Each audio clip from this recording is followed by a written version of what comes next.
From top 10 of the AP poll to recapping all of fall camp and breaking down game by game on this football schedule, welcome to a special hour-long edition of a Locked On Baylor Bear Den pod crossover on Locked On Bear Den Baylor. You are Locked On Baylor, your daily podcast on the Baylor Bears, part of the Locked On Podcast Network, your team every day. Happy Tuesday, everybody. Welcome to Locked On Bear Den Baylor. I'm Drake Toll. We'll soon be joined by Matt Workman and Joe Goodman as well, but want to thank you for making Locked On Baylor your first listen every single day. After we had Joe on the show last week, we thought, it would be great to do a crossover episode. Also, how about that rain yesterday? It finally rained. It rained a ton on Baylor's campus. I don't know if you saw that, but people were floating away. It was awful, but also really cool because there hasn't been a lot of rain. I digress. Baylor football, there's so much to break down from fall camp that I don't think we've completely hit. So I thought, why not get AP poll, get a game-by-game breakdown, everything, and do it all in an hour-long special episode. I know an hour is a long time, but I get that. But plenty of great content coming up. And without further ado, I'm not even going to buffer. We'll take you there right now. Guys, let's hit it. We talked about last week about the coaches poll and where Baylor was slotted there. And we kind of touched on that the AP poll was going to come out this past Monday, which it did. And the Baylor Bears are slotted at the exact same spot, number 10, with just a little bit of, I think it's about the same with, I think Oklahoma State was a little bit lower. I have it pulled up here, the AP poll. So Baylor was 10, Oklahoma 9, and then Oklahoma State fell in lower at 12. So it's right about, pretty close to on par with what was going on with the coaches poll. I'm curious to get both of your thoughts about having Baylor be both 10 on both polls heading into the season. It's just a couple weeks away. Drake, I know you have an maybe even a unique opinion on being ranked high to start the year compared to not being ranked.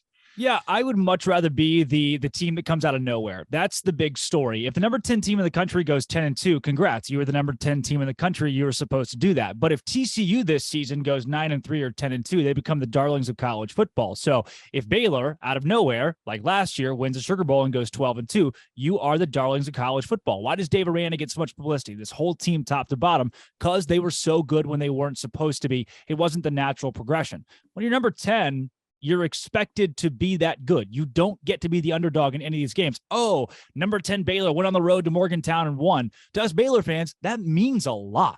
To the rest of college football, they see that and they go, oh yeah, yes, you were supposed to do that. It takes a lot of luster out of the wins to the national level. I don't like that part of it. I love Baylor being an underdog because they've always been, even when in the Bryles era, it was like if Baylor won a big game, their defense sucked so bad that it was still cool they won a big game, even if they were supposed to. Now the team's actually genuinely good compared to other big programs, and I'm not sure if I know how to feel. Still great being top 10, though, Joe. I know that you're excited at least for that. Yeah, as a fan, it's a bragging point, right? Huge. I'm in the top 10 and Texas isn't. The people that I work with that went to Texas. Funny story, just quick thing. I had a work event on Friday and the place we were at was playing the Texas-Kansas game from last year and they accused me of having that put on. But it's beautiful.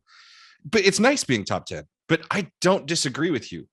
One of the things that I also worry about is the expectations that we set for ourselves internally. As you become more and more successful, that becomes your, bar of success. I think an 8-win season is a great season. I worry that if we lost 4 games this year because we started out in the top 10, we're going to see fans sour on this team for some reason, when we can accept that 8-4 is great if that turned out to be what our record was. So yeah, I like coming from behind better than I like being a front runner, but I'll enjoy it. Yeah. I mean, my main thing was, we talked about it last week, was, in the coaches poll, the BYU wasn't in the top 25. They were receiving votes. I think they were somewhere around 27 in the AP poll, which is what everyone's going to use as far as matchups early on in the season. They are in the top 25. Presumably they're going to, I think they have, I forget who they have starting off, but it's a cupcake type of game. So it sets up well for Baylor in week 2 to have a top 25 matchup with BYU, because we'll get into Baylor's schedule later, but I don't foresee any huge upsets between those two teams and their opponents. So it does set that up to have a premier matchup, a top 25 matchup, in week 2 of the season. Just so you know, Matt, BYU starts the season off against Gary Bohannon in South Florida. I stick by what I said. Yeah, I mean, I don't disagree. Like we talked a little bit about this last week, Matt, that preseason rankings are stupid. For sure. Because it's gonna be so different. And it's the same thing as the coaches poll. Drake, we're gonna sit here and half the top 10 is not even gonna be in the top 25. Yeah, I had that conversation this week with John Garcia Jr. from Sports Illustrated. Great content he's put out about Baylor in the last couple of weeks. Paul Feinbaum comes out on his show and goes, the AP poll is the stupidest thing that's ever existed. Paul, it's all you've been talking about for the past 4 days. So it may be the stupidest thing ever, but boy, does it give us all something to talk about. The talking heads. I think that's really what it's built for. It's for fans to be excited, the talking heads to get to talk more about it, whether you got snubbed or you're ranked high. But for the players, for Dave Aranda, doesn't matter. I wrote a piece this week.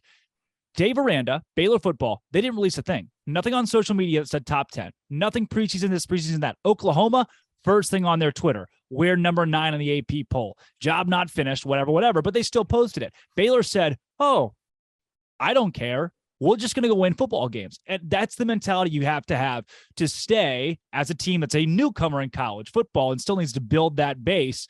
You just can't pay too much attention to that. It can't mean anything to you. I don't know if you guys caught this, and I can't remember if it was this week or the week before, but on 3, the recruiting and college football evaluation, JD Piquel, they put out their rankings for defensive and offensive lines, and Baylor was ranked in the top 3 in both. Yeah. Eric Mateos, our offensive line coach, tweeted the offensive line ranking and just said poison. That's huge. How many teams out there? You look at Lane Kiffin at Ole Miss, who lost the Sugar Bowl last season, by the way. Every time Big Game Boomer posts something, shout out to that guy who I really genuinely enjoy. He's a PR genius, but Lane Kiffin retweets it and is like, oh, look at us, top 5 on a random college football fan's top 50 rankings of best hot dogs inside of a football stadium. Dave Aranda, the president tomorrow, could call him like, Mr. Aranda, you're my preseason national champion. I think Dave probably hangs up the phone. He couldn't give 2 craps. And it's not even somehow, beautifully, it's why this team's so good. Yeah, absolutely. And we saw there was an article that dropped on ESPN today, speaking of Aranda, where great article where I was just like, you've got Dylan Doyle in there quoting Plato's Republic. You've got Dennis Johnson, the defensive line coach, talking about how he and Aranda had a conversation breaking down the philosophical meanings behind the Christopher Nolan Batman series. Yeah. And that's on this podcast. It's like right up our alley where we spend the majority of our time talking about Star Wars and then a little bit of time talking about Baylor sports. Oh, that's good. That in total to me says way more than the top 25. Maybe there are Baylor fans that think differently because it is so monumental over the course of history in BU football, but it means way more to me that Dave Aranda and Dylan Doyle are quoting Socrates than it does that Baylor's top 10 in the preseason poll. You get top 10 everywhere in America at some point in a 50-year span, unless you're at Kansas. Or 07, see? Everywhere in America. But at Baylor, it means more to me that you're quoting Plato or Socrates or whoever. Absolutely. Yeah, for sure. Now, besides the humanities and the philosophy studies that are going on behind the scenes this fall, Matt, do we have any news that you've had popping up that you're interested out of camp as we get closer and closer to the first game of the year?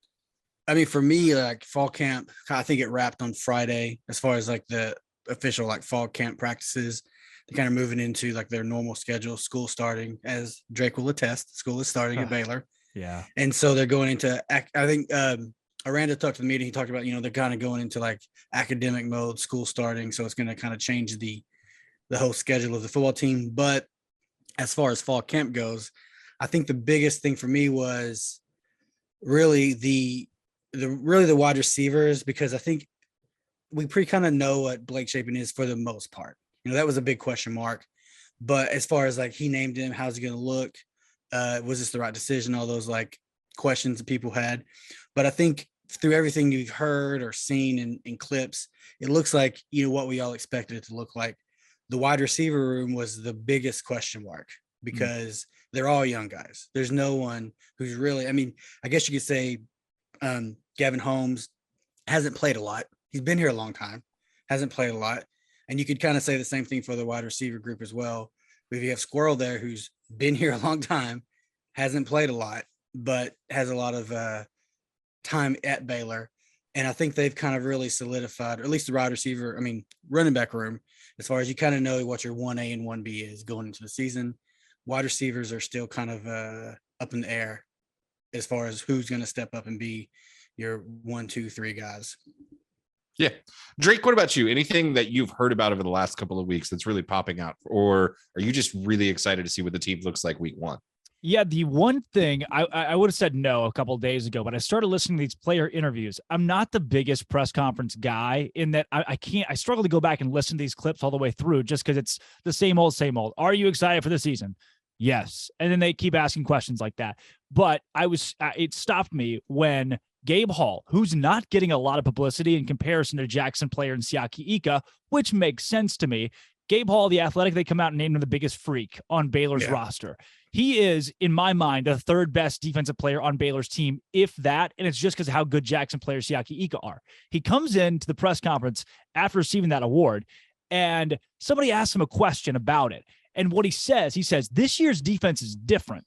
The second I heard that, I was like, that's weird. It doesn't need to be. Last year was so good. You don't usually expect guys to say, this year's different. But he goes on to explain that this team's chemistry, he said, is so much better than last year's.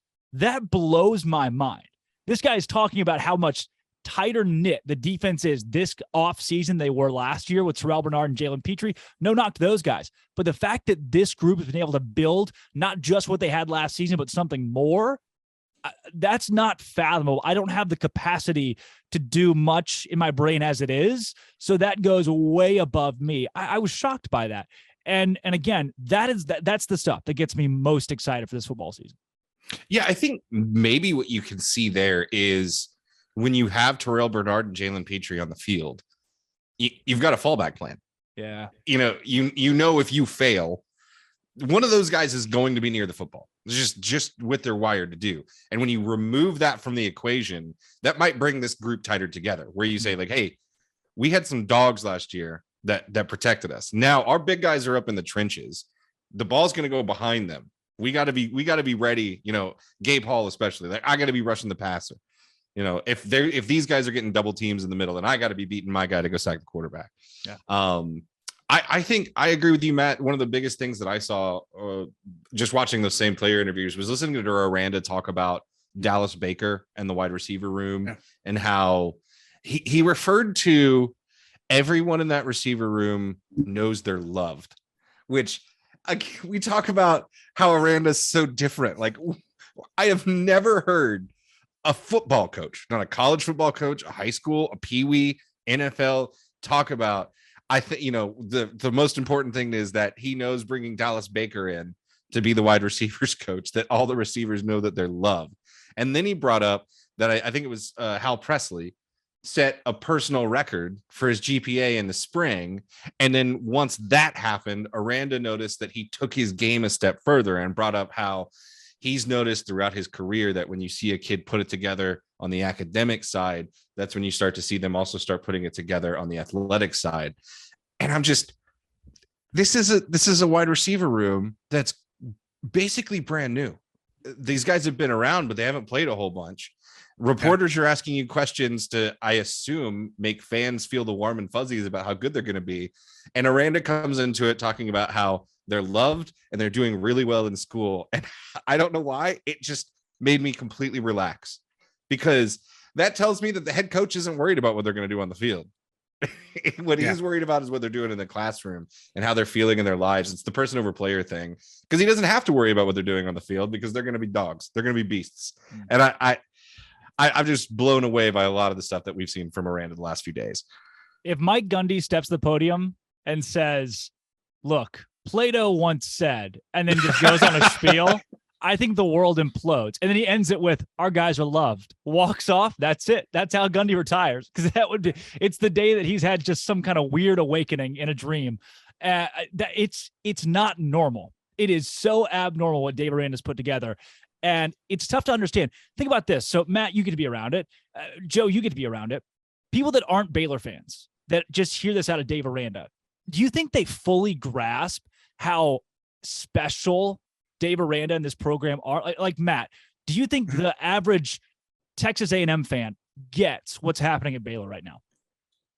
No, because I don't think they put a lot of stock into it and they just don't, because if you take it out of context, out of the being involved in, immersed in the whole like Baylor Twitter of it all, or, reading the quotes or watching the, clips, like you said, you can really just, it feels like, yeah, right. I could see like a lot of cynical college football fans who are used to the normal coach speak saying that's just coach speak. Yeah. So I don't really think your average fan, if you haven't been around Dave Aranda or really sat down and listened to him talk or give an interview, you're not going to get it, because if you're just reading words, it's just going to fall like that's just coach speak.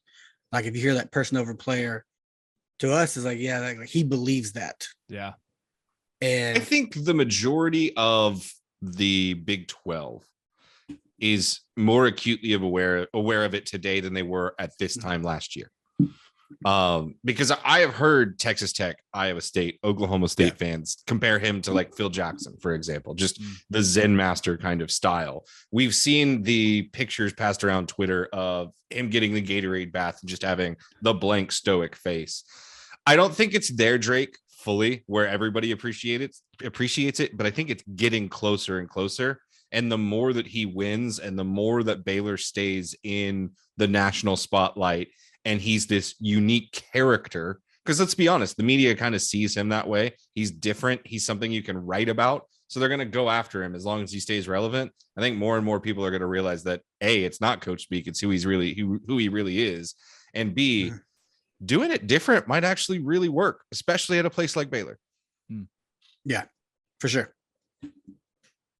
Pause it right there for 1 second before we get into a game-by-game breakdown of the Baylor football schedule in 2022. I got to tell you about one of our newest sponsors at Locked On Baylor, NHTSA. You're hanging out with some friends, putting a few back, and a few becomes too many. As the evening comes to an end, people start to head out. You think of calling for a ride, but you can make it home. You're going to drive. And what are the odds that you'll get pulled over anyway? Even so, what's the worst that could happen? Maybe your insurance goes up, or you lose your license.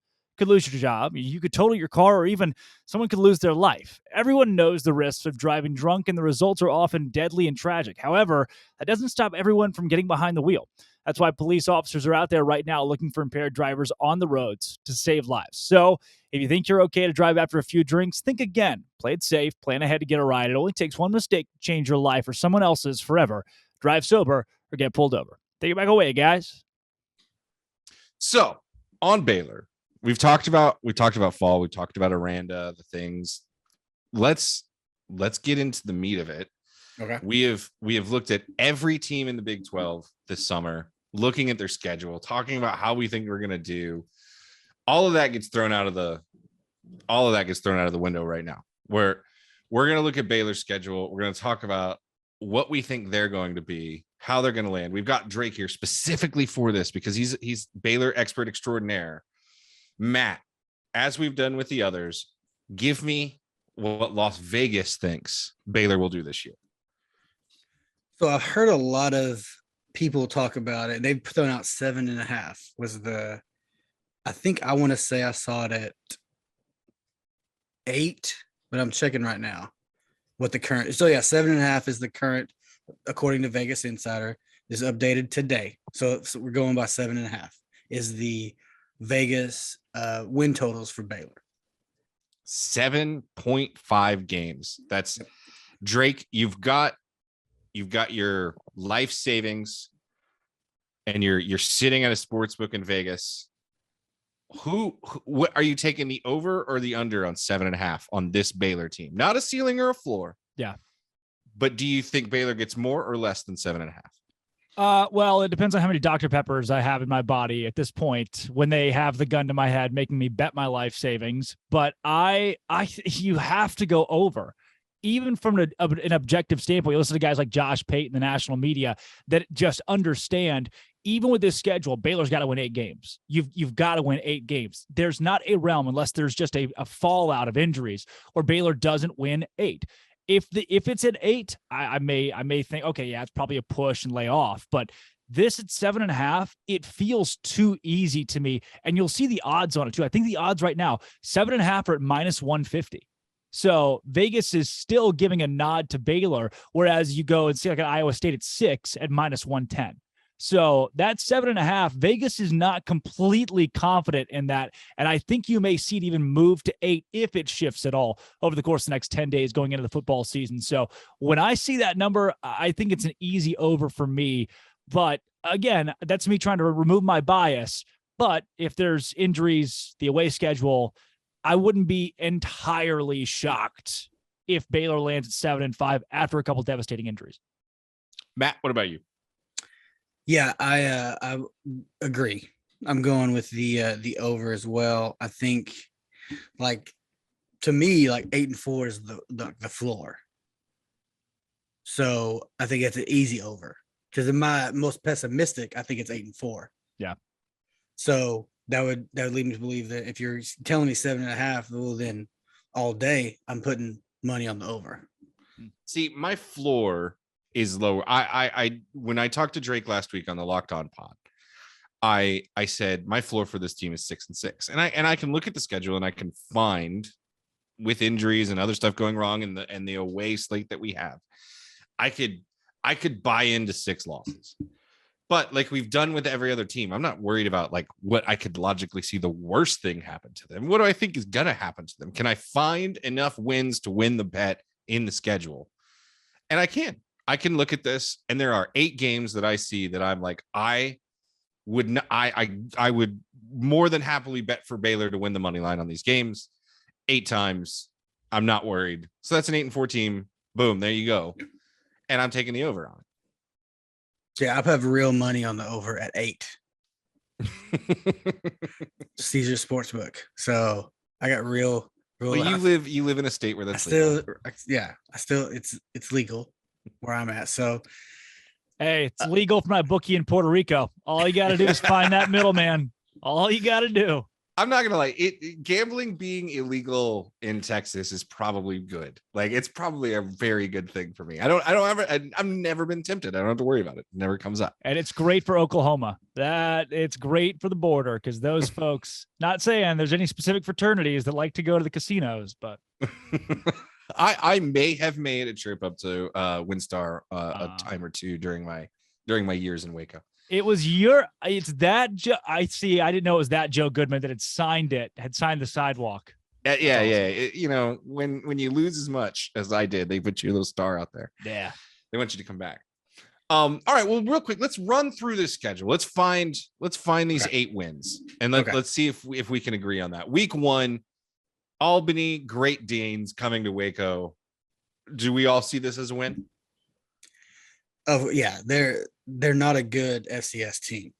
Yeah, definitely a win, but also shout out to Greg Gattuso, head coach of the Albany Great Danes. Great man, still going to lose. Yeah, it's just, I'm glad they're coming down. I hope they get to visit Magnolia, maybe go to the Dr. Pepper Museum, get to taste drink lots of water, fellas, please. Yeah, it's gonna be hot. You're not used to great places to eat, get some barbecue while you're down here. Yeah. Sorry, Albany, it's gonna be a long flight. Yeah. Now, cash that check. Yeah. Talking about long flights, Baylor turns around the next week, takes off, goes to Provo. Drake, what do you think happens in this one? I have gone back and forth. This was actually a lock loss for me for a long time, just because it's such a tough road game, and I just don't see Baylor being that good on the road. But the last time Baylor played in Provo, you know who BYU's quarterback was? Not Joe Montana, but close. That's your hint. What, Ty Detmer? No. Right before him, this guy played for the 49ers. Steve Young? It was Steve Young. Yeah, there we go. Steve Young, Baylor in Provo, 1983, the year before BYU goes on that insane run. Baylor wins in Provo. If history repeats itself, there's literally one game to base it off of, then Baylor wins the game. I see Baylor winning now because of the defensive and offensive lines. That is a class that BYU is not ready for. They are just not ready for that. They could win the game if the lines were comparable, because I think the skill positions really are. I see Baylor and wide receivers and BYU as being pretty similar, but up front it's going to be domination. So Baylor sneaks by BYU like 31-24 in Provo. I'm going to give Baylor the nod here and give them a win. I agree with you. I think it's the two lines, and the big thing that I think you see a lot of the time with FBS versus those just right under, or sorry, Power 5 versus those just right under Power 5 conference teams is depth. And in a place like Provo, high altitude, early in the season, going to test your conditioning, having the depth that we have compared to the depth that BYU has, I think is going to be really, really a big deal as we rotate guys in and out. I think it'll be a 4-quarter game, but Baylor takes it in the end. Matt, what about you? All I heard Drake say was Baylor's undefeated in Provo. Baylor all the way. That was it. All right. All right. So we get that victory in the beautiful Mountain Stadium in Provo. We come back home and we face the Texas State Bobcats. Matt, what do you think happens in this one? I definitely think we're going to have better videography for sure. Yeah, I think we should. Yeah. They've actually asked me. They've asked me to record it on my iPhone, and I still think it's going to be better. So I'm doing. Are you gonna use that microphone as well? Because that would be better too. Yeah, I'm doing the broadcast. Thank you to everyone to get me to this point. Yeah. Last year's game was filmed on a camcorder from 1989. I think it was a game from 1989 as well. No, I think this is. They're not a good team. So forget, whatever you saw happen last year, Texas State isn't a good team, and it's going to be a big Baylor win. Not even close. Drake. So I'm going to go not the opposite exactly. Baylor's going to win this game, but they're going to be up by 7 or 10 at halftime. You're going to have gone to Provo the week before, be riding that high after the big game you needed to get past. Go to a Texas State team you struggled against a lot last season. Start slow, win by 3 scores at the least in the end.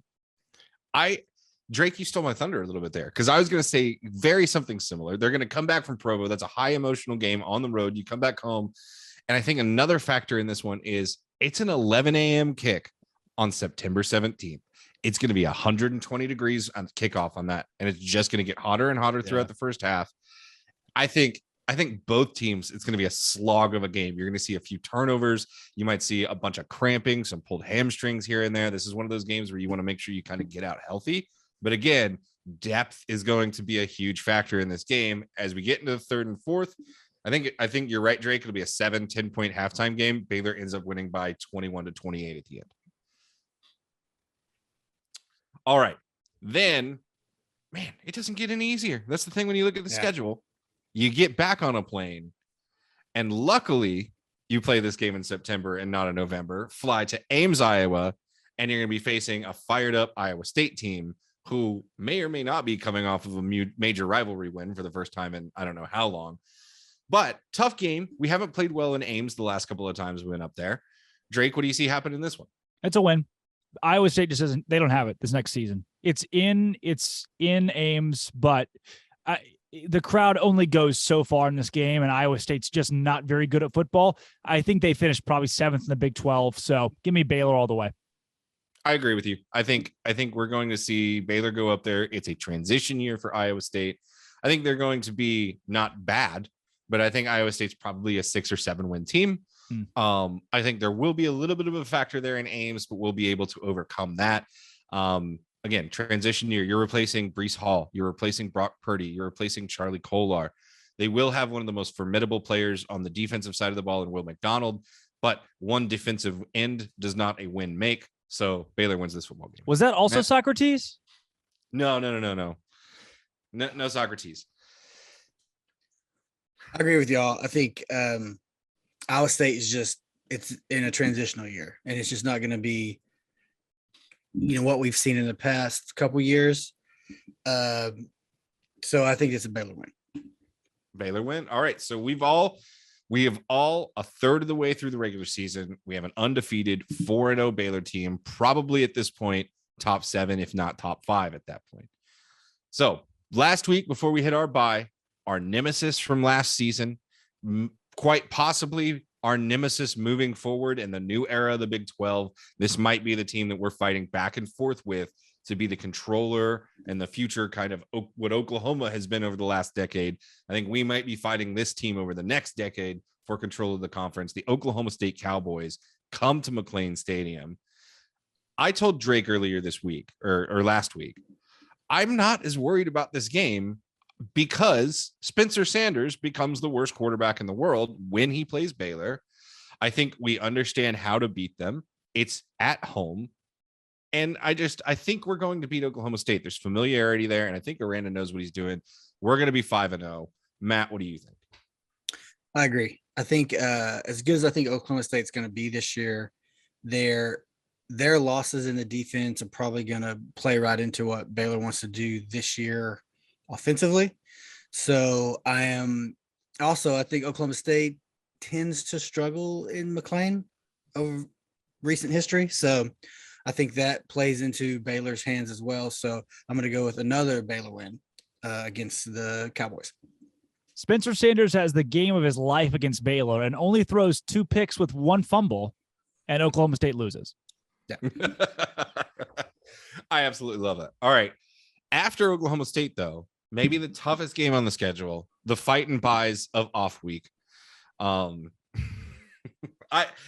just wanted to call Gotta win off week. BYE, baby. I think we have you have your bye week after week 5, after you've already knocked out 2 tough road games, and it's right before a road game. I think this is one of the best spots you can have your bye week. I mean, people talk about the schedule a lot and about the road games, of course, but like piggybacking on what you're saying, you get Albany road game, tough road game. Then you get home game against Texas State, tough road game. Then another home game. I think it sets up, even with the tough road schedule, I think the way they're breaking it up, it's not like I've looked at other schedules and it's like tough game before, you get to your bye, and you're kind of breaking that up with your non-con in the first 5 weeks. Okay. Now, I may rebut on that a little bit as we get further, but after the bye week, we hop back on a plane and we fly to a place which is very scary for Baylor fans. Drake, you alluded to it earlier, facing off on the road in Morgantown against West Virginia. What do you think happens here? It's a loss. Here's why it's a loss. Thursday game, I think, almost helps Baylor. Kind of gets you out of that weird, funky, playing West Virginia on a Saturday. Also, Thursday after a bye is just strange in general. So it's weird. It's never fun. Most guys don't like playing on Thursdays. This game is a loss because it's inevitable. Remember Kansas State, they're number 1, Colin Klein, and Baylor comes out of nowhere, just rips them to shreds. You remember that game? I do. It's every good team has that random game where they just crap the bed. And you're like, what are you doing? And you're banging your head against a wall. Same when Baylor was ranked, TCU wasn't, and the Horned Frogs just made. You remember that game? What year was that? You know what I'm talking about, right? Baylor's ranked, TCU's not. The Horned Frogs. I don't remember that ever happening. Yeah, exactly. That's going to happen. And it's got to be one of the games. I think it's in Morgantown, and you kick yourself again saying the Bears have not won in West Virginia. Okay. Matt, what about you? He's deep in thought, or he's frozen. A lot of ponderance going on here. Whoa, we lost him. So Joe, he's full gone. Drake, you are officially the host of the podcast now. According to well, then I'm going to pitch it right to you, Joe. What do you say to the Bears win in Morgantown? So you know what? There's a theme here that I alluded to at the top of this prediction piece, which was throw everything else I've said out the window because we're talking about Baylor. Yeah, we're winning this game. All right. And that's a continued theme that you're going to see here, Drake. If you remember my ceiling, we're going to go into Morgantown. It's a Thursday night. Neil Brown is a terrible coach. Yeah. JT Daniels couldn't win a job at USC. He couldn't win a job at Georgia. He's not going to be a quarterback that can beat a Baylor defense. There's not going to be anybody there because it's a Thursday. I think half of Morgantown's going to forget that the game is happening. We're coming off of a bye. We're going to have plenty of time to prepare, and we're going to win this football game. Okay. I'd be fine with that. Yeah. I think everybody's cool with that. So then, Drake, we'll keep moving. Matt'll get back to us. And he's here. He's here. It's either Matt or it is a TIE fighter, one of the two. Because that's what we're seeing on screen. Matt, can you hear us? I met a TIE fighter in the bar. My Zoom crashed right in the middle of it. So I love that middle of the podcast, bared in technical difficulties. You won't find that anywhere else, folks. Matt, okay, Drake has predicted a West Virginia loss. I have predicted a a Baylor loss at West Virginia. I have predicted a Baylor win. What is your choice? I think finally Baylor gets the W in West Virginia, and mostly I think because West Virginia is going to be like 2-3. I think they're going to be a little bit off kilter. Off kilter, West Virginia, and yeah, I think there might be some angry couch burning by the end of the year instead of the happy couch burning, which you never want to see. Sure. Now, did you say happy coach burning? Oh, Neil Brown better run. Yeah, moonshine is highly flammable. Yeah. Then we get to come back home. As Matt, as you mentioned, we kind of get these reprieves after these road games. We come back home where season ticket holders for Baylor football are going to be the most excited and ready to use their tickets as the Kansas Jayhawks come to McLean Stadium. Does the mighty Jayhawks strike fear in your heart, Drake Toll? They do in the third quarter when they're up by 7. You think, oh my gosh, we just lost to West Virginia. Are they going to do it again against Kansas? The Kansas did that an odd amount of times last season where they either won a game, they were up on OU by like 10 in the third quarter.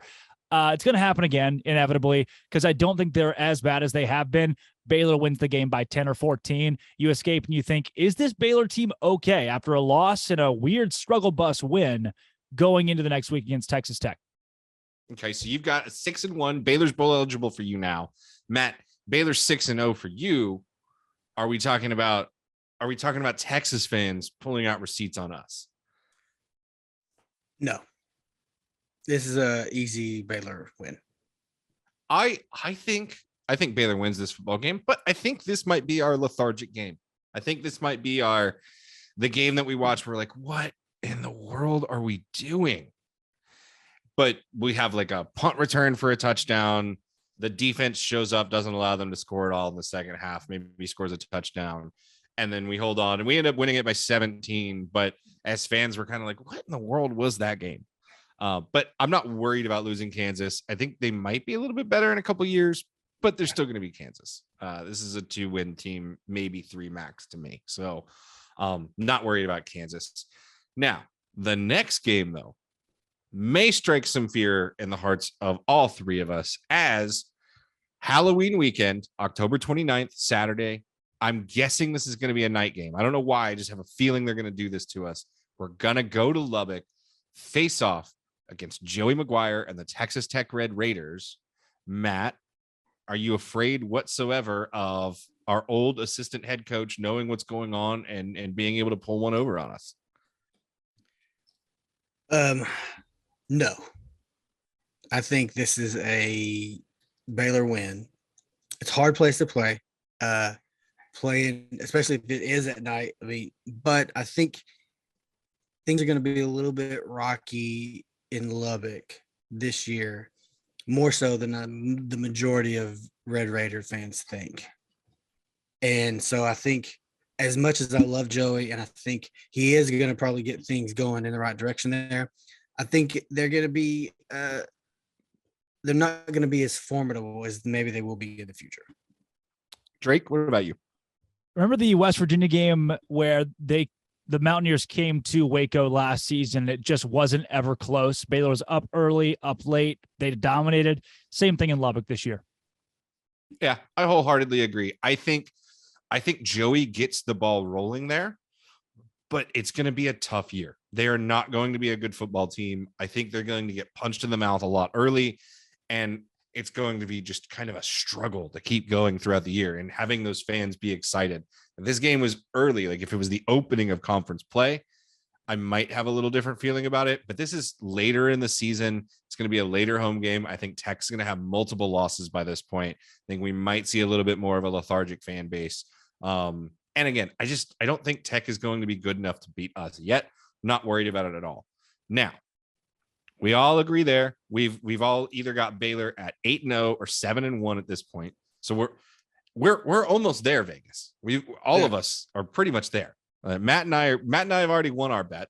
Drake, you're 1 win away.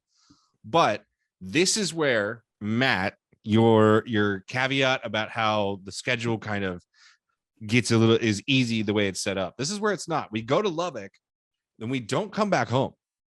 We go to Norman, Oklahoma, where we won once ever in 2014 by a lot. We go to Oklahoma. Yeah. Drake, I have to know, are you going to win your bet this weekend? That's it. It's over. I hit it. The over is done. Baylor goes to Oklahoma. They win the game pretty, I don't want to say handedly. Brent Venables has bitten off a lot more than I think he can chew already. There are a lot of people who take jobs like these. Chad Morris-esque. I don't think it's going to be as bad as Chad Morris, but they bite this off. They act really confident and cocky on the front end, and then it punches you in the mouth immediately, Tom Herman style. And next thing you know, you're headbutting your players trying to get them fired up, and you still lose. I think at this point in the juncture for Oklahoma, they're trying to reset some things because the season's not going undefeated like they want it to, and Baylor wins by 10. Oh my God. If I had never thought of that Brett Venables could be Oklahoma's Tom Herman, because it just makes too much sense. Oh yeah. I was looking at it more of like, it's going to be like an Aranda year, first time head coach, former defensive coordinator. If he's their Tom Herman, that starts their entrance. And they have to go through that. He's their Mike Sherman. Yeah. Before, remember how cocky Tom Herman was? Day one was like, we're Texas. Going in, falling down in the locker room, trying to use a sledgehammer. Oh my gosh, that would be beautiful. That would be beautiful. It makes sense. It makes sense just because it's similar. So like Herman was a former staffer at Texas. That was kind of like his dream job. He comes back there. Kind of the same thing. I mean, I know Venables was spending more time in Norman, but it had, was a defensive coordinator there for quite a while. But I just think too many new faces on the personnel side, plus new coaches. It's one of this first year head coach, never been a head coach type of things where I think he's going to get some OJT. And it's just going to take a little bit of time to get his feet under him. And it's just going to be a little bit, like I said, 8-4 whenever we did the OU preview. And then directly after that, the wide receiver coach gets resigned. Yeah. So I think it's that things are not as calm as you would love to believe, or you were led to believe inside that locker room. So do you have a Baylor victory then? Oh, absolutely. Yes. All right. I'm so you're 9-0. Matt, I'm joining the 9-win club with you right now. I think this is going to be 2014-esque, where we go in there and we're just better. We are just better at football than them. And I want a recreation of 8 years ago. I want to see Oklahoma fans boo Oklahoma at Oklahoma. That would make me so happy. And I just don't trust Jeff Levy against a Dave Aranda, me neither, Roberts defense. I just don't. And I don't wish this upon the guy, but based on his history, it's a game. We're talking 8-9 weeks into the season now. Is Dylan Gabriel still the starting quarterback? Is he still healthy? Has he been able to survive the full season and make it there? He has an injury history. He's a transfer. Is he still the starting quarterback at Oklahoma during that week? I think that's a fair question to ask. So, all right, 2 9-0s, 1 8-1. Finally, we get to take a breath after back-to-back road games. We come home and we face against one of the Big 12 darlings, the dark horse of the year that I think a lot of people are picking. They love, with their first-year play caller and Colin Klein, their transfer quarterback from Nebraska and Adrian Martinez. The Kansas State Wildcats come to McLean Stadium. Drake, tell me what happens in this game. November 12th is nuts. Baylor and Kansas State play a night game, and that morning you see the top 10's pretty gutted, and you think, all right, this is Baylor's opportunity after the loss to West Virginia to move from the 9 or the 8 spot into a possible college football playoff position. Kansas State comes in the top 20 as well. I think they have a really good NFL-ready team. They got a lot of size, and Kansas State wins in Waco. Another game where you say, how?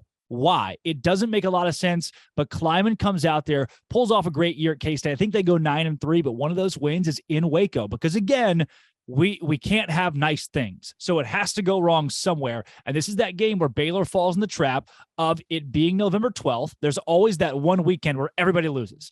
Baylor falls into that against Kansas State in a home game, and Baylor fans think it's the end of the world and are buying tickets to the Alamo Bowl at 8-2. Little do they know, spoiler alert, they finish at 10-2 even still. But I think, again, can't have nice things. They lose this one. All right. I'm going to say I agree with you. I think that on some of the points, this is going to be a night game. I think more than that, I think it's going to be a wet game. I think because for whatever reason, it likes to rain when Kansas State comes to town. I feel like it's going to be a night game. It's going to be wet. This is possibly, depending on what Kansas State does, this could be a game day game, or it could be a Fox Big Saturday kind of game. Yeah. But yeah, I think they come in. I think Deuce Vaughn runs for like 200 something yards on us, but I don't think they can pass the ball worth a lick. I think Adrian Martinez has a bad day. I think our offense maybe throws a few picks too. We fumble it a little bit here and there because it's wet. It's one of those wacky games. Baylor holds on. We get it with a winning field goal at the end of it. Baylor wins by 3. So we are now talking about a 10-0 Baylor team. Matt, do you agree with Drake? Do you agree with me? Kansas State ain't about that life. This is a Baylor win. Baylor doesn't lose to Kansas teams since 2017. It's true. Even in Aranda's bad year. That's true. So at home, while I think Kansas State's going to be much improved and be a contender for one of those spots in the championship game, and I do love what Kleiman is doing there. Deuce Vaughn, can't say enough about that kid. I just don't think they win this game. So Baylor, dub. There we go. All right. Then for the only time during the year, we have a back-to-back weekends where we have games in Waco. Back-to-back home games. Only time during the season. We come off of the Kansas State game. TCU, the revenge game, first year under Sonny Dykes, comes to McLean Stadium. Matt, are we 11-0? Yes. That's all I needed to hear. Drake, you spoiled it a little bit, but tell me what happens against TCU. Do we win this football game, or is it the ghost of Chandler Morris come back to haunt us? This is an 11 a.m. game. It's not warm. There's always one 11 a.m. game that feels like it's 7 a.m. when you get to the stadium and you think, I just want to sleep. This is so much football. Get to TCU. They've had an awful season to that point. They get run out of Waco. It's not close. Baylor's upset after a loss to Kansas State on my book, and they win this one like 42-14. Yeah, this is a prove a point game for Eric Mateos and for Jeff Grimes, because I think they're going to go out there and we are going to run the ball down TCU's throat. TCU is trying to change their identity from a defensive head coach to an offensive one. I predict that TCU is going to have a horrendous defense this year as Sonny Dykes tries to install his offense, focuses more on that than they do on the defense. They let things go on that side of the ball. And I think we absolutely destroy TCU. Agree with you. I think this is going to be an 11 a.m. game. This might be like an ESPN Plus, like we get kind of screwed there or something like that. And it's going to be freezing. It's going to be a hot cocoa game at the tailgates. Maybe put a little it feels like a FS1 game, like deep in my bones. Like, okay, yeah, this could be. I kind of agree with that. This is a Bailey's in the hot cocoa in the morning game. Yeah. I will have been up since like no one's going to be watching it but Baylor and TCU fans. Like no one's going to see this game. Yeah, that's it. Just us, just our little group. Baylor's 11-0 though, so we've all got this as a win. Finally, we close out the season. Black Friday, the day after Thanksgiving. Maybe the last time we ever play in the stadium. Who knows? We head to Austin, Texas to play at Darrell K. Royal Texas Memorial Stadium. And I mean, who knows how good Texas is going to be this year? We've all seen this week. I think on Friday, we all probably got our laughs in as multiple of quote unquote Texas insiders had been reporting that Hudson Card had won the job. And then we get this story that comes out that says, actually, no, it's Quinn Ewers. And it was the SID who got some message and told the Austin American statement and at some interview with 3 other players. I don't know what's going on at that program. Like Texas went full Texas in their quarterback battle. And it was, predictable. But yes, the story basically right now with the University of Texas is either Steve Sarkisian has the tightest lipped staff that has ever existed, and they don't talk to anybody, and somebody with bad information spoke to the Austin American Statesman and orangebloods.com, or a booster forced the hand of Steve Sarkisian to start Quinn Ewers. You choose. It has to be, in my opinion, it has to be. They want to go with Hudson Card. He was probably better in the fall. They can't. So because of that, Drake, I'm going to come to you first. I'm going to ask a two-part question. It's, does Baylor win this football game? What happens here? Does Baylor win? And who is the quarterback wearing a Longhorn helmet that starts the game against us?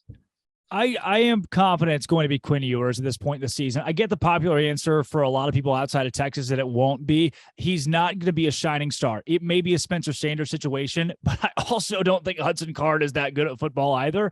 So I think they may even go back and forth between those guys, get to this game, and you say, who's the starter for Texas? And we don't know until that Monday where they say it's Quinn Ewers. So I'm going to go with Ewers as the starter.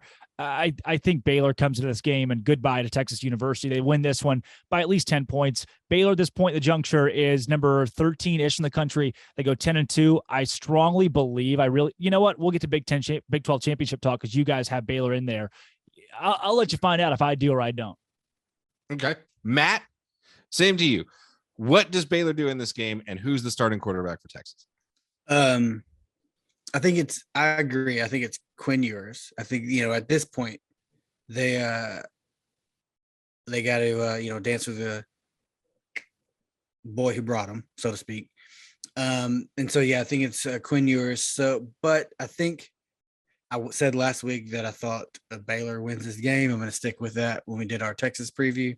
And I'm going to stick with that. I'm going to say Baylor's 12-0. Boom. I predicted in our Texas preview that Baylor would go to Austin and lose this game. And right now, I have Baylor at 11-0 heading into this one. And I'm sorry to both of you, but I wouldn't do this podcast if I wasn't true to the things that I say. I'm lying. Baylor's going to win this football game. I don't care what I said in the Texas preview. This is the Bear Den. I don't know what you expected. Baylor's going to go into there. We're going to win in Austin. It might be the last time we ever play there. I don't think Steve Sarkisian's a good coach. To answer my own question, I agree with you guys. I think Quinn Ewers will be the starting quarterback in this game. I do think I agree with you, Drake. I think that we're going to see Hudson Card at some point this year. I think Ewers is going to go out there. I think he might underperform a little bit. Then they throw Card out there, and then from everything I've been told from people that I know that are close to the Texas program that follow it, Hudson Card is a practice warrior. He looks great out there in practice. The guys love practicing with him. He gets into the game and he's not good. So I think what's going to happen is Ewers might start off slow. I've heard that Sarkisian's offense is pretty complex. Ewers might have had an issue kind of picking that up, and that's why Card had a hand up on him from all the stuff that we were hearing coming out of Austin. So I think we might see that early on, but then when Card gets in there, it's not going to be any better. So you know what? You might as well get game reps for the young guy, but I don't think Texas is going to be that great this year. Baylor wins this football game. And for the first time in our history, we are 12-0. Drake, what would campus look like if Baylor came back from Austin 12-0? There would be snow that would all be melted away by fires. Lots and lots of fire everywhere. Picture the fire and then like quadruple it because there'd be so much of it. Imagine the Dr. Pepper that would be flowing. Oh, imagine what would be in the Dr. Pepper that's flowing. Bluebell ice cream. Yeah, imagine what would be in that Bluebell ice cream. Chocolate chips. It's amazing. Yeah. Yeah, because everybody's a good Baptist student. As you said last week to me, Drake, you got to have faith. But no, I running through this is a fun exercise because my ceiling for this team is a 12-0 team. I could see it happening. You can convince me that this team could go undefeated and run the table. To be honest with you, we've probably got a loss or two in there. It's going to happen. Expect it's the way college football works. As Drake, as you said, we're not allowed to have nice things. Yeah. I mean, I'm most assuredly going to be wrong because not you. Yeah, me. But like Dave Aranda likes to say, like the Bernstein Bears, old hat, new hat. Let's just put on that old hat and be Big 12 champs. Come on. I like the old hat reference. At 12-0, that guarantees us a spot in the Big 12 championship game in Dallas on December 3rd. The day after we play a big game against Gonzaga in basketball, by the way. Drake, who do we play against, and does Baylor win? I know what everyone's thinking. I am the Grinch. I have Baylor losing football games. Baylor still goes the Big 12 championship because they've just lost 2 games in a year where they beat Oklahoma and Texas. That's how deep the Big 12 is. That's the amount of parity I think the league's going to see this year. They're going to get I think they get a 9-3 Kansas State team. Just because, again, I do not believe Texas or Oklahoma are at the potential where they need to be. They both have young head coaches, new head coaches, I should say. And so I don't foresee them being in this game. Who's next then? I don't think Oklahoma State's good enough to make it. Maybe they're even 10-2, but a loss, 2 conference game losses compared to Kansas State, which I believe will only have only 2 in conference play as well, puts KSU in the big game, Baylor in the big game. Those 2 square off. I think Baylor gets revenge on Kansas State in true Dave Aranda fashion, Arlington, and it's beautiful. Also, no one's at the game because Kansas State fans, I've never met one. Baylor fans are going to be half the stadium, and that's it. It's half full.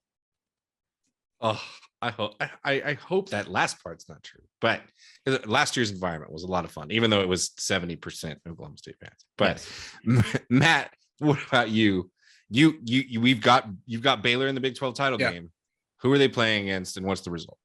I'm going to go back with Oklahoma State. I think it's Oklahoma State. I mean, as much as we, bag on Spencer Sanders for how he plays in Baylor games, outside of Baylor games, he was very efficient. Now he is good for a blunder, at least one blunder every game. But I think that having that 6-year quarterback experience, been in that system, been under Gundy at least for his whole career there, it's going to speak for something.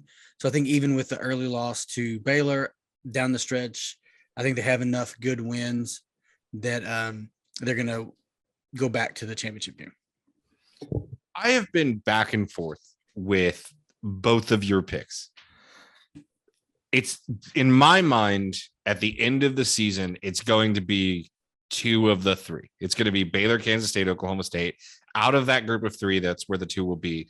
I just predicted a 12-0 season for the Baylor Bears, so that's picked one of them. I'm going to side with Drake here. I think losing Jim Knowles is going to be a major impact thing for Oklahoma State.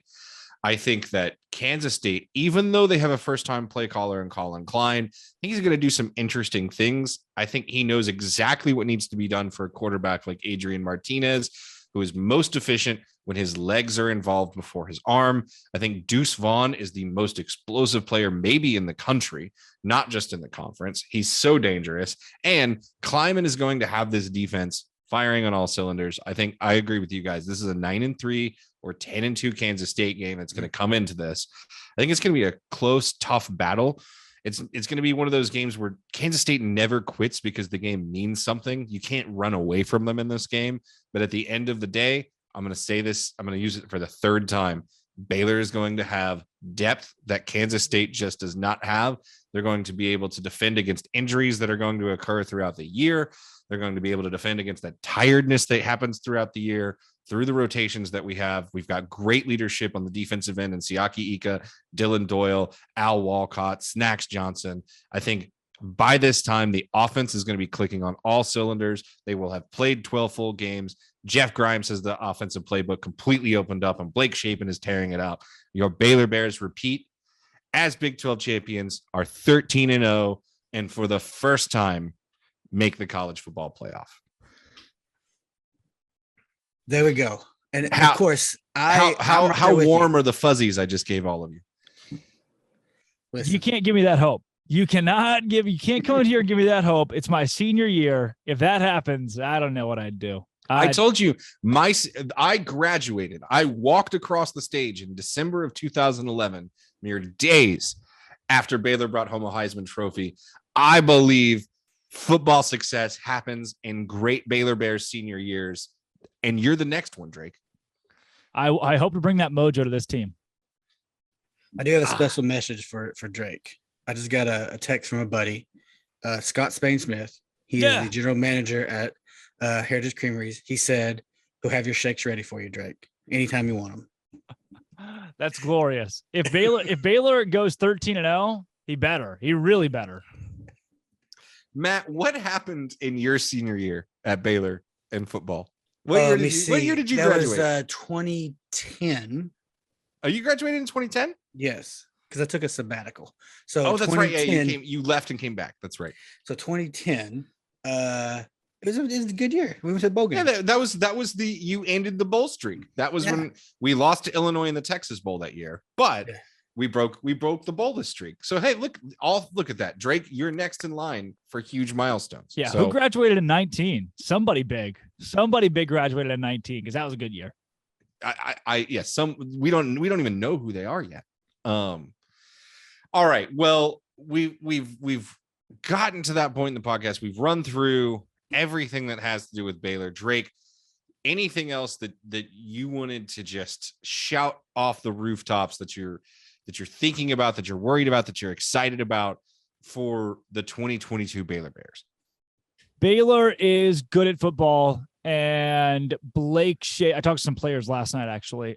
Blake Shapen is also very good at Shape, as they call him, is very good at football. He will be not a Heisman winner, but in the conversation at least for Big 12 offensive player of the year. Let me ask you a question. Oh, go ahead. Let me jump in here. Since you said Shape, so I'm going to show my age here. So in the Halloween Classic, they refer to Mike Myers as the Shape. Do you think we could get the Shape with Mike Myers masks incorporated into like student section at McLean? 20 years ago, yes. 2022, Matt, you got a new movie coming out. We got a lot of explaining to do to a lot of Baylor students. You got to set them all down and really say it slow here. I have been told that games now are like a social event where what you wear almost matters as much as the outcome of the game. You're telling me, Drake, that students in 2022 don't know references from a film from 1978? As crazy as it sounds, yes, I am saying exactly that, Matt. You would be shocked, as am I. I get the references, but I've got 7 roommates. Got 7 roommates right now. I can't tell you what they're doing because it's a family-friendly podcast. I got 7 roommates, not a single one of them. They'd be just right over their head. Are you serious? That movie's 44 years old. I took my hat off. I'll trust your math. For that. I mean, yes. Wow. Jamie Lee Curtis is like 17. So I mean, yeah. Yeah, they definitely they've seen the remakes, but they've never seen the original, Matt. No, Drake, how do you feel about this, the student section? I've seen some really cool videos of the freshmen that are coming in from Welcome Week this week. As a senior, you're going to get the opportunity to run the line one last time. How are you feeling as this is your last foray as a student going into this? Because it's different. I'll tell you, like having spent 4 or 5 years on campus as a student, coming back, it's not necessarily better or worse. It's just different. How are you feeling going into this being your last athletic year?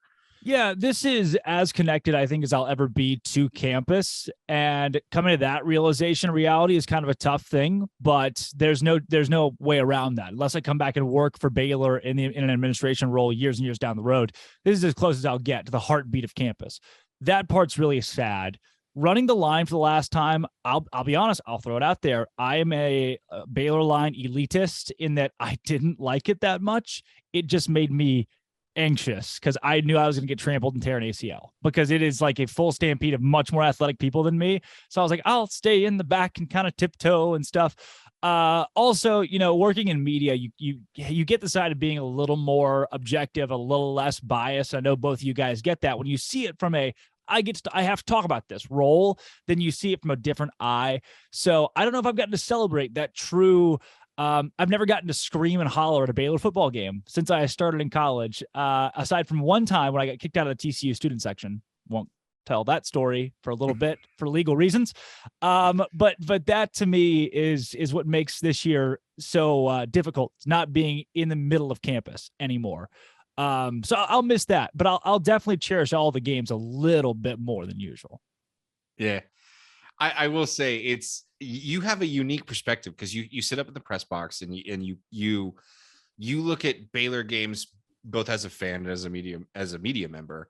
But I will. One of my favorite things about when I went to the West Virginia game last year and I was up in the box, I sat next to Travis Roeder, and it was my favorite thing in the world watching his under the table fist bumps, and like he's just like, you know, it's like the meme of the kid in class that's like holding everything inside. Like that was Travis. Like he wanted to let it out.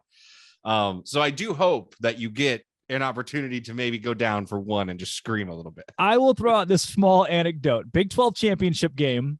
Obviously, you know the tale. It's 1st and goal, and Oklahoma State's going to win the game. When McVay got that stop, I'm sitting alongside Kendall Kaut, who was working his first football game of the season for Baylor.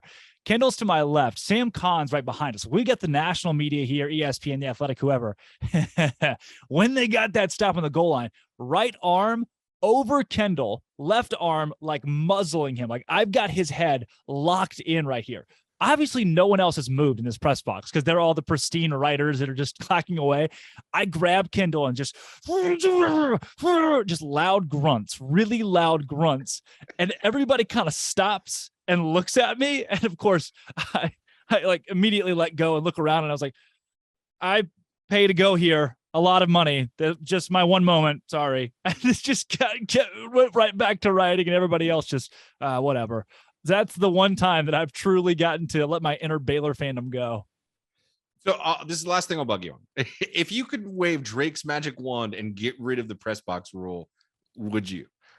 If I could allow everyone to go nuts in the press box, I think it'd be the coolest thing. Just imagine, the writers. I think the whole reason it exists is because there's going to be opposing fans, and it's we're all adults. If I'm at the TCU game sitting in the press box and the TCU writer wants to get excited, I don't care. He deserves to. Well, think about a Jerry Hill, John Warner, huge jumping high five after a touchdown. That's so wholesome. And then TCU beat writers that are shaking hands and everybody hugging. I think it'd be the coolest thing. Make your own makeshift radio box for this year, because John Morris can go as crazy as he wants. Yeah. I was with Larry at radio my freshman year, and when you have your own box, that double overtime Texas Tech game, I took my shirt off. Don't tell anyone I said that. Just between us. Yeah. All right, Joe. We've talked about Baylor, but there is other college football this week. This is a game week for some teams. It is actually what they call I guess it's week 0 for all intents and purposes, but it kind of leads into week 1, right? Yeah, it's the first week of football. I want to say there's there's a good chunk of games. Is there anything I'm a big college football sicko, so I'm looking at a particular game. Are there any games aside from the Power 5 games that jump off to you? Or Drake. Besides the Power 5 games. Easy. Not even close. I will have my eyes and pocketbook glued to North Texas and UTEP. I think that's going to be such a fun game. I cannot wait. Too. That's going to be a great game. Yeah. Tickets as low as $22 for that game, by the way. Is that one? Oh, it's in El Paso. Sweet. Joe, you're driving. You are driving. Yeah, I'll drive. Sure. Why not? I'm sure my wife. Gas will be $500. Yeah. Yeah, it's a little bit better now. That's actually one of the more expensive games of the weekend, believe it or not. Man, there's not really many games that don't involve the Power 5 at all in week 0. You've got the very first game of the year with Western Kentucky hosting Austin P, UNLV, Idaho State, UConn, Utah State. The UConn, Utah State, the sicko in me is really excited about that one, because I think Utah State's just going to destroy UConn. And that's my take too. Is this is just going to be a Utah State it's getting to watch UConn play football is a blessing. They got who's their coach now? Jim Mora. Really? Jim Mora Jr. Oh wow, Jim Mora Jr. is the head coach of UConn. Gotcha. Well, including the Power 5. There's one major game of the week, but there's Power 5s all up and down there. Drake, sure.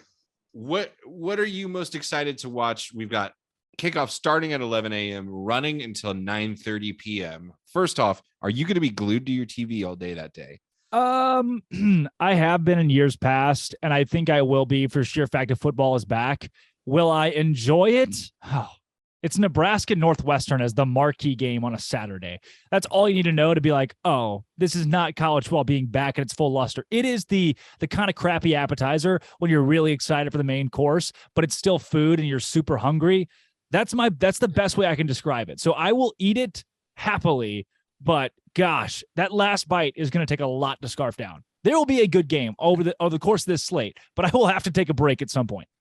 It's going to be Duquesne at Florida State. That's going to be the good game. That's the one where you're like, holy Florida State. It's Chad Morris all over again, but at a different university. Yeah. That could be awful.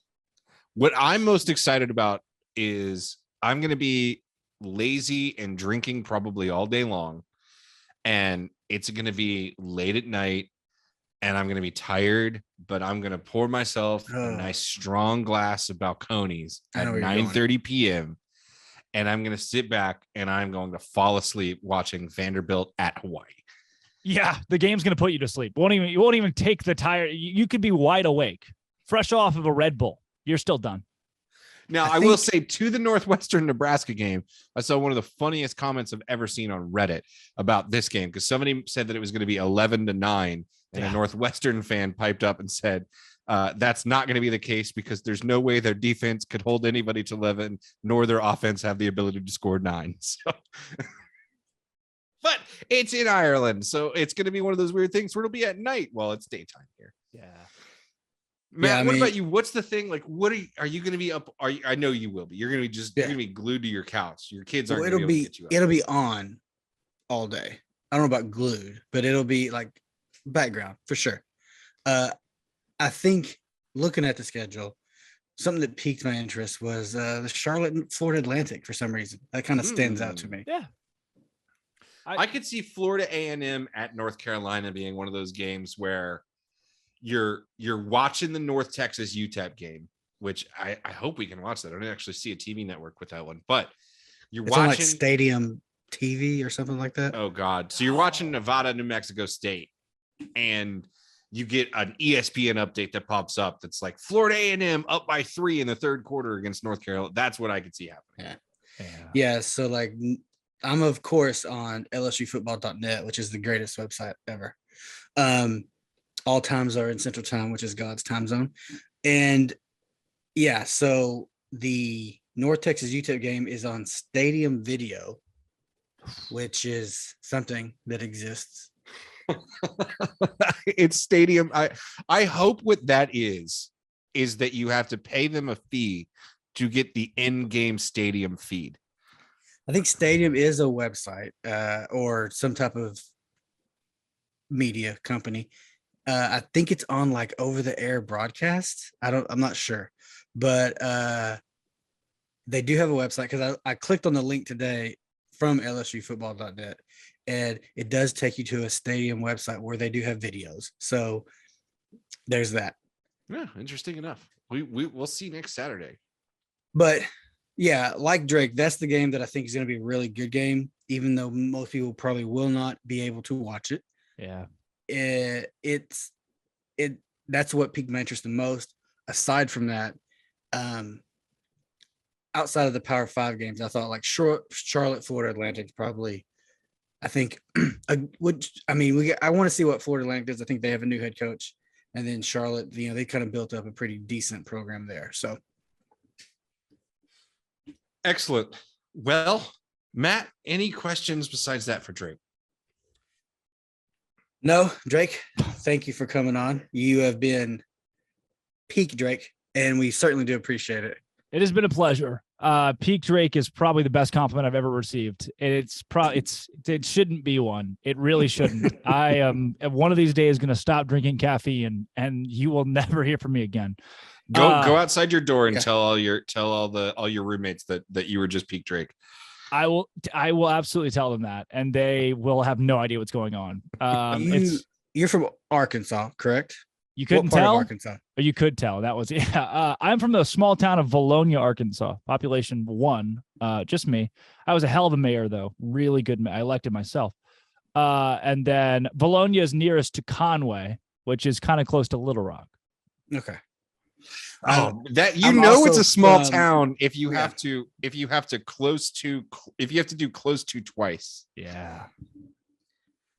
Yeah, so my family on my mom's side is also from Arkansas. It's from Clarksville, Arkansas. Yeah, they are. Home of the Clarksville Panthers. Dang So- straight. So yes, so that's how we get down. So there's that. Outside of Russellville, the interstate. I love it. I wouldn't know. Yeah, Joe, Drake- you wouldn't know. Drake, plug your stuff. Plug your life. Plug it all. Where can the people find you? Where can they find your content? Where can they interact with you? You guys come to Waco Tours. Come watch me give a tour at Waco Tours. You'll love it. You'll go nuts. You can go to Locked On Baylor on YouTube, wherever you find your podcast, daily podcast. Also, you can check out the one we did with Joe last week. I'm sure we'll do one with Matt here pretty soon. Also, Inside the Bears, doing some writing for Inside the Bears and the crew over there. China Spring Football every Friday night. And then I DoorDash sometimes. So DoorDash food. Play that game. Play a little roulette with your DoorDash and see if it's me. Matt will soon. He's moving back to Waco. Hey, I moved back to Waco. So is in, everybody like, else. 2 weeks. So, yeah. Luckily, there's like 1 billion new housing developments all in and around town. So finding a house, not hard. Finding a cheap house, hard. As all the old people told me when I was there, and I will tell you now, you guys just have it so much better than back in my day. Hey, the Grease Pit. They've added 28 new restaurants since 2012. True fact. Jesus. Yeah. Well, Drake, you have class tomorrow, and it is 10:30 p.m. So that means you've only got 3 hours before you're going to start getting tired and have to wake up. So yeah, really got to wind down. I'm going to be in bed by 3 or 4 and asleep by 5. So I should probably start now. See you guys. Luckily, you can sleep in that shirt and just get up and go to class, though. Yeah, There you that's go. exactly what I'm going to Sleep do. in your clothes. See what they think. So, well, guys, it's been an absolute pleasure. I would love to do it at any point in time again. Excellent. Thank you Thanks, so much, sir. Drake. All right, there it is, your hour-long special of Locked On Baylor, the Bear Den Pod. What a great crossover. Those guys are outstanding. And if you come back tomorrow, Cam Stewart joins the show. We go team by team across the Big 12 and break down everybody's schedule, project every record in the Big 12 as well. It is going to be insane. I know, Cam, everybody, the big groan, but I can't wait for it. Hope you enjoyed the hour-long Locked On special today. When we come back tomorrow, again, it's going to be wild. This has been, always will be. Thanks to Rain. Thanks for Joe Goodman. Thanks for Matt Workman. Locked On Baylor.